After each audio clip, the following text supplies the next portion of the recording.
돈이 어디로 흘러갈지가 탁탁 보여요. 그래서 지금 오피스텔이 법인과 다주택자의 투자처로 취득세 산정하는 그 주택수에 카운팅이 됩니다. 그러면은 빌라라도 사셨으면 좋겠어요. 그러면 주거용 오피스텔인지 아닌지를 어떻게 판단을 하냐? 그러면 이때 취득세는 몇 프로일까? 결국에는 이 세대 분리를 해야 돼요. 안녕하세요.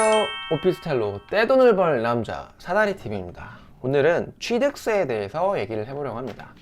우리 구독자분께서 오피스텔, 취득세, 양도세, 재산세를 부탁하셨는데 제가 취득세는 한 번도 얘기해 본 적이 없는 것 같아요. 왜냐면 단일 세율이라서 그동안 생각을 해본 적이 없어요. 오피스텔은 누가 사도 4.6%거든요. 근데 제가 다주택자 입장에서만 생각을 했지 무주택자 입장에서는 한 번도 생각해 본 적이 없었어요. 그래서 오늘 그 내용도 좀 다뤄보고 자녀 세대 분리에 대해서도 중요해서 한번 다루고 넘어가겠습니다.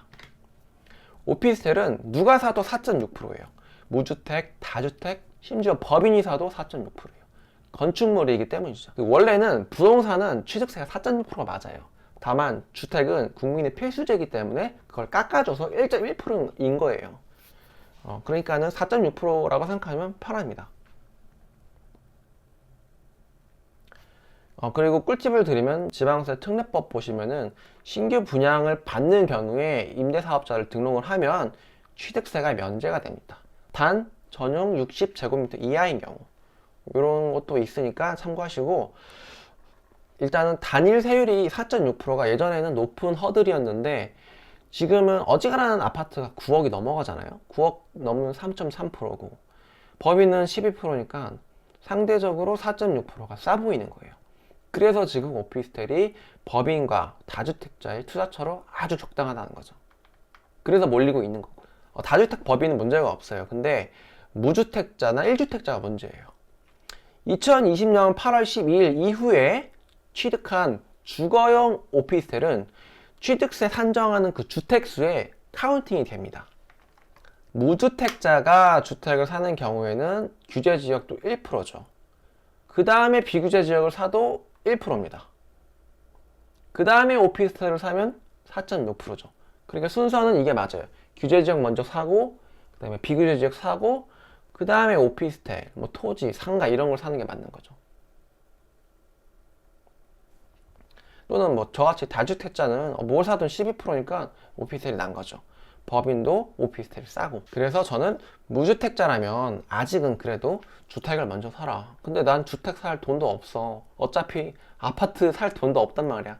그러면은 빌라라도 사셨으면 좋겠어요. 빌라가 지금 취득세 허들 때문에 저도 못 사고 있거든요. 주택을 먼저 사시는 것도 방법입니다. 그게 싫으면 업무용 재산세가 부과되는 오피스텔을 사시면은 취득세를 따질 때 무주택 지위를 유지하실 수 있어요. 그러면 주거용 오피스텔인지 아닌지를 어떻게 판단을 하냐? 그거는 매년 부과되는 그 재산세 고지서에 나와 있어요. 주거용 오피스텔은 주택으로 나와 있고 업무용 오피스텔은 건축물로 나오거든요. 근데 뭐 되게 주거용 오피스텔 판단하는 게 복잡하잖아요. 전입이 되어 있으면 주거용 오피스텔이라며, 그러면 그 뭐 재산세에는 그렇게 나와도 전입이 되어 있으면 그건 주거용 오피스텔 아니냐, 양도세를 판단할 때는 그렇게 한다 라고 얘기할 수도 있는데, 지방세법에 아주 명확하게 나와 있습니다. 주택수의 판단 범위 제13조의 3 사항입니다. 제105조에 따라 주택으로 과세하는 오피스텔은 해당 오피스텔을 소유한 자의 주택수에 가산한다. 중요한 거는 과세라는 거예요. 과세를 어떻게 하냐 이거지. 재산세를 보고 한다는 거예요. 이 105조가 이렇게 과세 대상에 재산세는 이렇게 되어 있는 거예요. 그러니까는 우리가 재산세 고지서에 주택으로 딱 되어 있으면은 그거는 취득세 따질 때 주택수에 포함을 한다는 거죠. 조금 어렵죠? 제가 그래서 세무 얘기는 잘 안 하려고 너무 졸리거든요. 구독자들 다 떨어져 나갈까봐 안 하고 있는데 그래도 한 번은 다뤄야 되니까 하고 있습니다.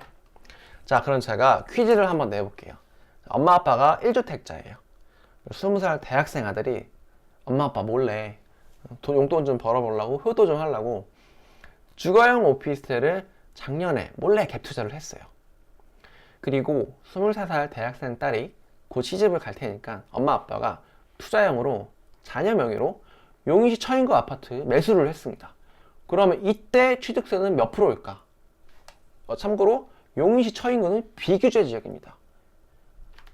정답은 2주택자로 보기 때문에 8%의 취득세 폭탄을 맞게 됩니다. 취득세 산정할 때 주택수는 세대별로 합산을 해요. 이 세대는 아무리 그 주민등록 등본에 빠져 있다 하더라도 세대 분리가 되어 있지 않으면 같은 세대라고 봅니다. 그렇기 때문에 아까 그 아들이 몰래 투자한 게 주거용 오피스텔이기 때문에 1주택을 포함이 됩니다. 결론적으로 세대 분리를 하거나 주거용 오피스텔에 투자를 하지 말았어야 됐던 거죠. 그래서 요즘은 가족들끼리 이렇게 재산 보유한 거 정도는 공유를 해야 돼요. 너 오피스텔 뭐 갖고 있어? 양도세는 더더욱이 심해요. 양도세 1주택 비과세 받을 줄 알았는데 딸이 몰래 주거용 오피스텔을 산 거야. 그러면은 엄마 아빠까지 양도세 비과세 못 받을 수가 있어요. 그건 나중에 얘기하겠지만 결국에는 이 세대 분리를 해야 돼요. 세대 분리에 대한 내용은 오피스텔 주제는 좀 벗어나는 것 같아서 오늘은 다루지 않으려고 합니다. 다만 이 30세 미만의 소득이 없는 자녀들이었기 때문에 세대 분리가 힘들어서 그래서 중과됐다고 보시면 됩니다. 오늘 내용 조금 지루하셨을 거예요. 오늘 내용 다시 정리하면 오피스텔은 누가 사도 4.6%, 무주택자는 규제지역 주택 사고, 비규제지역 주택 사고, 오피스텔을 사도 늦지 않다.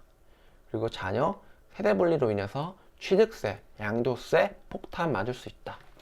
예, 오늘 내용은 여기까지입니다. 혹시 틀린 내용이 있거나 다른 의견이 있으신 분은 밑에 댓글로 달아주시면 감사하겠습니다. 그리고 제가 한마디만 더 덧붙이면 세금 제도를 알아야지 돈이 어디로 흘러갈지가 탁탁 보여요. 나한테 해당되는 그 세법만 알아야 되는 게 아니라 무주택자, 1주택자, 법인, 다주택자에 해당하는 모든 경우의 수를 다 알고 있어야지 그 사람의 입장이 되어서 내가 1주택자라면 어디 투자하겠구나, 내가 법인 대표라면 여기를 보겠구나, 이런 게 보여요. 그러니까 세금 관련된 거는 정말 빠삭하게 외우고 있어야 돼요. 그래서 부동산을 공부하고 싶은데 어디서부터 해야 될지 모른다. 그러면은 세법부터 좀 공부를 하면 좋을 것 같아요. 법 조문을 하나씩 다 살펴보라는 게 아니라 취득세, 보유세, 양도세 이 세 가지만 공부해도 대충 사람들이 어디에 투자할지가 상상이 됩니다. 무주택자는 뭘 못 사겠구나, 다주택자는 어디로 움직이겠구나, 내가 다주택자면 절대 매물을 내놓지 않겠구나 라던가 법이 이렇게 바뀌면 매물이 쌓이겠구나, 이런 게 대충 보입니다. 그러니까 불인이 분들은 세금 공부가 필수입니다. 필수. 네, 오늘 내용은 여기까지고요. 영상 유익하셨다면 구독과 좋아요, 알림 설정 꼭 좀 부탁드립니다. 지금까지 사다리TV였습니다. 감사합니다.